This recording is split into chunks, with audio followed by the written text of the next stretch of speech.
Bueno, me toca ahora también presentar al doctor Augusto Napoli, encargado de Fundación Científica del Sur, que nos va a hablar, ahora sí lo logramos, ¿no? ¿Lo logramos? Bueno, es que es un modelo más nuevo la mía. Sí. Nos va a hablar de inestabilidad cromoclavicular. Bueno, gracias a todos por venir, gracias por la invitación a participar de estas jornadas. Vamos a hablar de inestabilidad cromoclavicular. Hipócrates dijo en su momento, no resultaría ningún impedimento, pequeño o grande, de una lesión de este tipo, solo habría una deformidad en el hombro. Entonces, hoy en día sabemos que estas lesiones en el hombro pueden dar osteoartritis degenerativas tempranas, hombros dolorosos en los niños, acortamientos claviculares, que pueden generar muchas limitaciones funcionales. Hice una broma con los problemas técnicos y al final los tuve. Así que mientras reinicio vemos este caso. Es un paciente que juega rugby, que se cae con el brazo en aducción hace 48 horas y viene a hacerse la rezo. Quiero que vean un poco ahí la articulación acromioclavicular. Después vamos a ver, después de la clase, cómo lo resolvemos. Los traumatismos, las lesiones acromioclaviculares principalmente se dan en el contexto deportivo, en un 56% de los casos, en un 31% lesiones traumáticas en accidentes de tránsito y un 13% en otros tipos de tareas por ahí más domésticas. Es una articulación lineal, plana, que tiene un disco que se va degenerando, tiene una cápsula que está reforzada por los ligamentos acromioclaviculares superior, inferior, anterior y posterior, principalmente el superior es uno de los más importantes. También tiene un refuerzo por arriba, que lo van ahí en gris, que es la aponeurosis entre el trapecio y el deltoides, y además tenemos el complejo ligamentario coracoclavicular, que tiene forma de V y está formada por el ligamento trapezoide y el conoide. El conoide, acuérdense que es medial y el trapezoide es lateral. Y la estabilidad dinámica está dada por el deltoides y por el trapecio. Como dijo Javier a la mañana, en los coronales de hombro vamos a ver el acromio en la clavícula, el húmero, el supraespinoso, la glena, parte de la espina, cuando tenemos esta angulación. Acá los ligamentos coracoclaviculares son difíciles de ver, entonces, como Javi nos dijo, podemos hacer una angulación en estos pacientes específica para la inestabilidad acromioclavicular, en donde vamos a ver bien el complejo coracoclavicular y los ligamentos acromioclaviculares. Esta angulación la hacemos siguiendo la coracoides y la porción anterior del húmero y logramos tener este oblicuo. Con un solo coronal oblicuo es suficiente para ver este tipo de lesiones. ¿Y por qué es tan susceptible esta articulación a lesionarse? Porque tiene una topografía subcutánea, porque no tiene una protección muscular importante y porque está muy expuesto a las caídas con el brazo en aducción, que es muy común. Particularmente ocurre más en varones y de todas las luxaciones de hombros es el 12%. Y casi el 50% de los traumatismos afectan esta articulación. Así que es una articulación importante, no hay que desestimarla cuando vemos los informes o tenemos que hacer el reporte. En radiografías podemos hacer esta proyección, que es la proyección de Zanca, donde vemos los dos hombros comparativos, vemos el aumento de la distancia en el izquierdo, por ejemplo, en este caso, coracoclavicular, y vemos la desalineación acromioclavicular. Esta angulación se hace en anteroposterior con una angulación del tubo de 10 a 15 grados. Y también esta proyección axilar es importante porque fíjense acá que vemos la clavícula y el acromion, porque hay una luxación en donde la clavícula se va hacia atrás y no tiene una desalineación cefalocaudal importante. Hay otras, van a ver publicadas otras formas de evaluarla por rayos para ver la inestabilidad, con maniobras, por ejemplo, llevando el brazo, cruzando el brazo, diciéndole al paciente que se toque el hombro sano y viendo cómo se modifica la posición de la articulación acromioclavicular, y estas maniobras, obvio, por ecografía. Acá hay muchos colegas que hacen muy bien ecografía de esta articulación y pueden ver dinámicamente cómo están los ligamentos. Van a haber varias clasificaciones y difieren si es un esqueleto maduro o si es un esqueleto inmaduro. Para el esqueleto maduro todos conocemos la clasificación de Rockwood, que básicamente lo que hace es evaluar la integridad ligamentaria y la desalineación articular. En el esqueleto inmaduro es un poco más complejo, entonces todo el tiempo están saliendo actualizaciones de cómo clasificar estas lesiones. Hay gente que es muy fanática de las clasificaciones, hay gente que las odia, yo estoy en el medio. Creo que a veces son importantes y a veces tenemos pacientes que no encuadran y no sabemos qué hacer.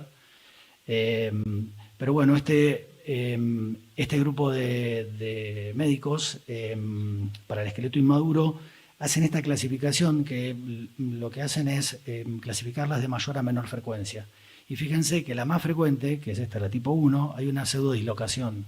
Los ligamentos acromioclaviculares están sanos y los coracoclaviculares están sanos. Entonces quiere decir que hay una luxación, pero en realidad es una dislocación metáfiso-epifisaria. Este tipo de lesiones es la más frecuente en menores de 13 años. Entonces hay que tener cuidado con estas lesiones porque por RX podemos sospechar que es una luxación verdadera cuando en realidad no lo es.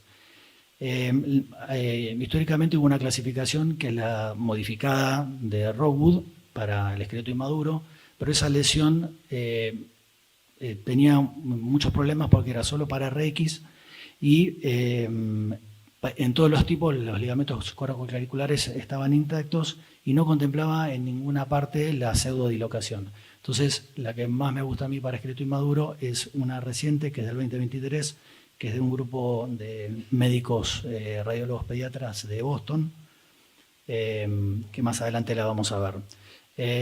Tengan en cuenta que la tipo 1 y 2 son de tratamiento conservador, la 3 es la que siempre nos trae problemas porque muchos traumatólogos tienen diferentes posturas. Después ya cuando hay un grado de luxación mayor ya es quirúrgico.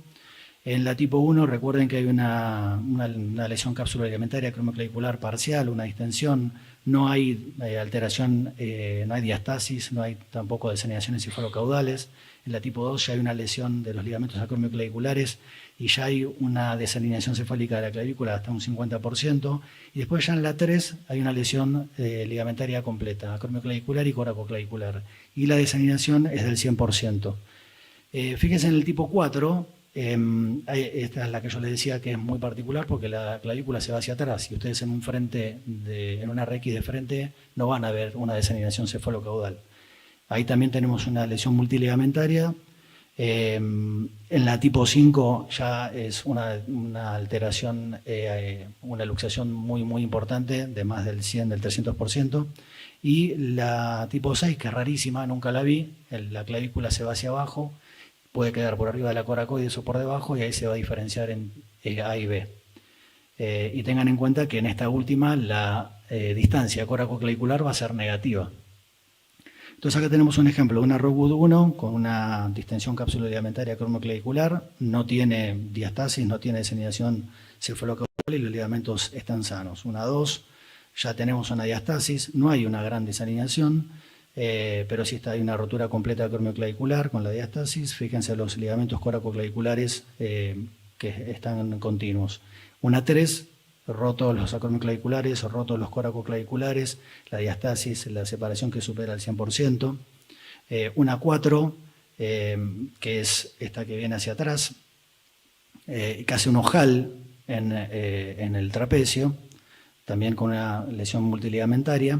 Y la tipo 5, fíjense la desanidación articular que hay, la amplitud de las distancias coracoclaviculares y acromioclaviculares.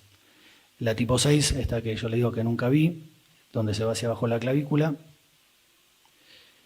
Entonces, ¿qué hace el traumatólogo? En las tipo 1 y 2 las trata de manera conservadora, puede hacerle tratamientos mínimamente invasivos.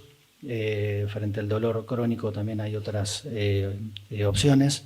Pero si es un atleta de alto rendimiento o hace trabajos muy exigentes o tiene mucha inestabilidad, ahí ya se hace un tratamiento quirúrgico en la tipo 3. Acuérdense, las tipo 4, 5 y 6 ya son quirúrgicas. Este es un ejemplo de cómo puede operarse a través de suturas ligamentarias y túneles fijaciones óseas. Ahora, cuando vemos en un chico una placa y vemos esta distancia acromioclavicular, podemos pensar que tiene una diastasis, pero no, en menores de 14 años existe este pitfalls, que es una pseudodiastasis, y eso es porque no están osificados los centros, los núcleos de osificación todavía no están osificados, entonces vemos un espacio articular amplio cuando en realidad no lo es. Y este es un caso de 19 años, jugador de rugby, que viene con un traumatismo directo en el hombro, y tiene esa imagen. Podemos pensar que tiene una luxación o no. Así es, un estudio normal, vemos que hay una desalineación cefálica de la clavícula y le hacemos la resonancia y vemos, fíjense el líquido, fíjense, estos son los ligamentos coracoclaviculares. Entonces uno podría pensar que estos son los ligamentos acromioclaviculares, pero en realidad los ligamentos acromioclaviculares son estos. Lo que tiene es una fractura fisaria, está separando la metáfisis de la epífisis y es una pseudodislocación. Es lo que les decía de tener cuidado en el esqueleto inmaduro. Pero ustedes me pueden decir, pero tiene 19 años. El extremo distal de la clavícula a los 19 años es inmaduro. Así que pacientes que ya tienen otros cierres fisarios fisiológicos normales pueden tener la clavícula todavía en estado inmaduro y esto es lo que hace estos casos más complejos. Ahí vemos en amarillo, van a ver el periósteo, está roto en la parte superior y por eso la clavícula se desplaza hacia arriba y queda anclado parte del periósteo con los coracoclaviculares y van a ver esta colección subperióstica. Y esto en rojo es la epífisis, que queda en su lugar anclada a la articulación. O sea, no tiene una lesión ligamentaria acromioclavicular. Entonces, para estos pacientes existe esta clasificación que a mí me parece muy coherente, que habla de, según el grado de desplazamiento metafisario, porque hay una fractura fisaria, a medida que se va haciendo más importante esa luxación, las va clasificando. ¿Y esto por qué es? Porque tenemos un tipo 1 en donde hay solamente unos cambios inflamatorios capsuloligamentarios, pero en la tipo 2 ya hay una verdadera fractura, ahí la ven marcada, donde se ve, fíjense la integridad de los ligamentos coracoclaviculares, porque queda en el periósteo. Después tenemos la colección subperióstica y una desenación de hasta el 50%. Y en la tipo 3, una desenación del 100%. Y así sigue la clasificación. Fíjense que esta es la epífisis y esta es la articulación que no se encuentra lesionada. Por eso algunos artículos van a hablar en una lesión en cáscara de banana o en manga, porque la cáscara sería el periósteo y la banana sería propiamente la clavícula. Entonces, este caso es una pseudodislocación acromioclavicular debido a una separación metafisioepifisaria clavicular tipo 2. También podemos ver lesiones que parecen una luxación, pero en realidad son una fractura de clavícula. Acá vemos los ligamentos coracoclaviculares con un fragmento evolucionado. También hay una clasificación para eso. Y también cuando vemos edema óseo no tenemos que pensar solamente en una lesión acromioclavicular, sino que existe esta entidad que es una osteólisis clavicular distal. Se dan pequeñas fracturas subcondrales a través de movimientos repetitivos, frecuentemente en levantadores de pesas o en pacientes que hacen muchos movimientos repetitivos con carga, cocineros, repositores. Lo he visto en conductores de colectivos, en un montón de actividades. Y esto se da por ejemplo, en los levantadores de pesas hay dos momentos del levantamiento de pesas en que sufre mucha carga la articulación y esto va haciendo que se vaya generando fracturas subcondrales en el extremo distal de la clavícula y ahí empieza a haber colapso articular, quistes y cambios inflamatorios. Esto hay que diferenciarlo de la osteoartritis porque en estos pacientes el acromion está respetado, es una lesión clavicular distal. Esto es una variante, también es una fosa clavicular distal que es transitoria, también en el esqueleto inmaduro.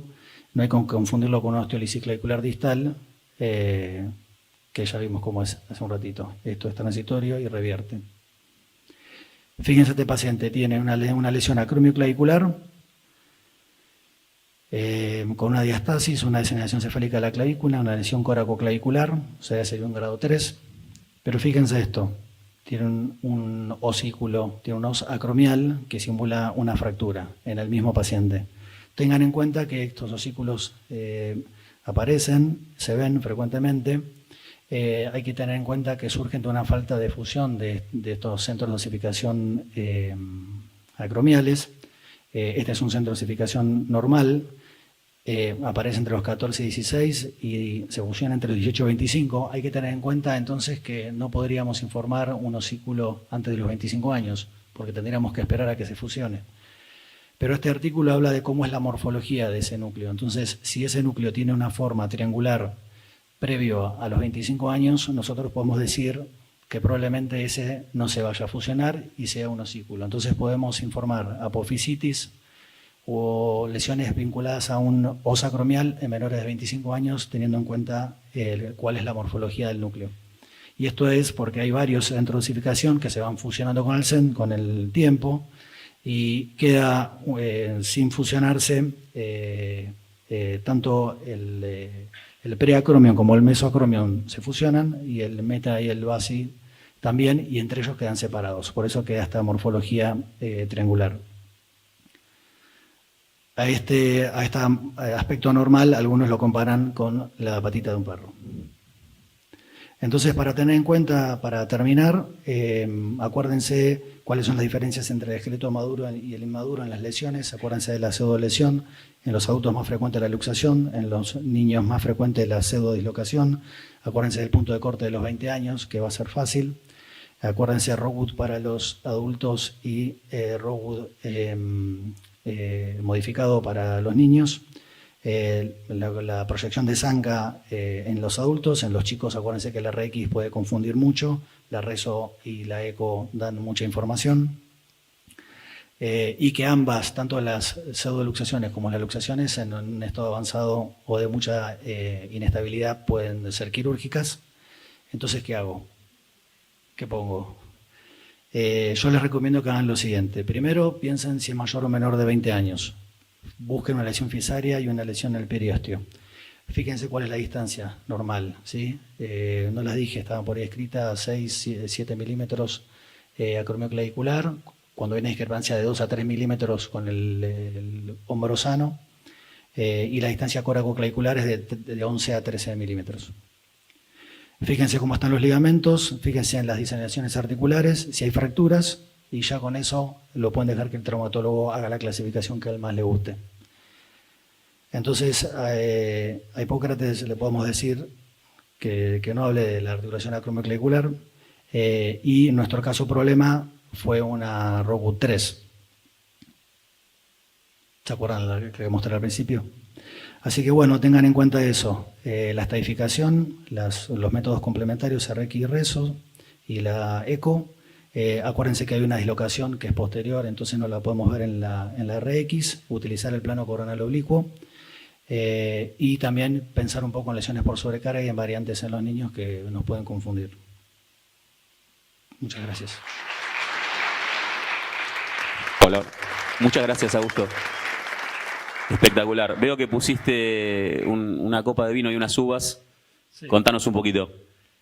Bueno, nos vamos a juntar el año que viene en Mendoza, el grupo de músculo esquelético de la Argentina.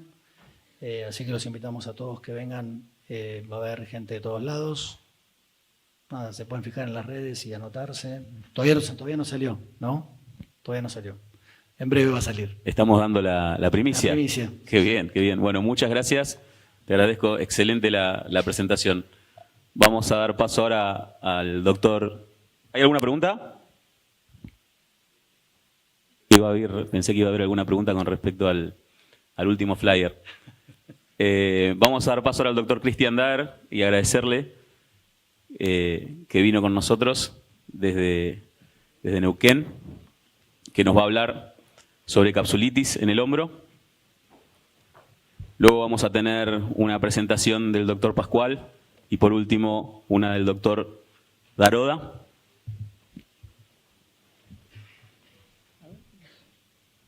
Recuerden que al finalizar esta ponencia vamos a estar en el hall realizando hands-on para todos aquellos que quieran ver cómo es la técnica ecográfica de hombro en los equipos que están instalados afuera.